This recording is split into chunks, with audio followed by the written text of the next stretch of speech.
What's the deal with BC assessment and Vancouver property values? What's the deal?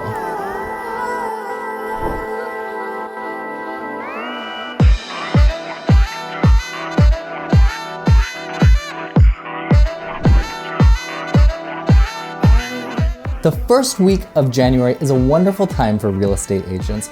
BC Assessment sends out their property assessments, and then there's a week of headlines about unique and staggering value changes, and then we get to set everyone straight. It's like Canada Day. It happens every single year. Neither this assessment document nor the emotions set off by it or the sensationalist headlines are tied to property values today. I hate to break it to you. It's not because BC Assessment is doing things wrong necessarily, but there are a lot of factors at play when it comes to assessments being incorrect. One, they don't have the time. They ain't got no time. There are more than 2 million properties assessed and not enough assessors to go and visit all 2 million every year. So they use a computer model, which can lead to data entry errors and broad generalizations between properties in a neighborhood. And they don't take into account subtle changes such as tree growth, which would destroy water views and things like that.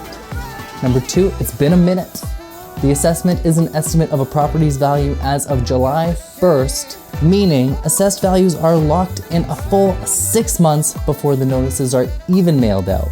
That's like trying to predict the weather on your street tomorrow using a forecast for the whole city, and a forecast that's 6 months old at that. Number three, even BC Assessment says it's probably wrong. Changes in assessments reflect movement in the market and can vary greatly from property to property, according to BC Assessment's annual press release on the matter. Assessors take into consideration current sales as well as the size, age, quality, view, and location of a property. But if you want to know what your property is really worth, it needs to be seen and evaluated by the real experts. Here are a few tips from the experts for anyone tempted to base decisions on a provincial property tax assessment. Do not rely on assessments for fair market value of your property.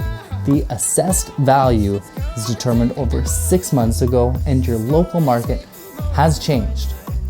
Do not rely on the opinions from a private transaction to determine fair market value.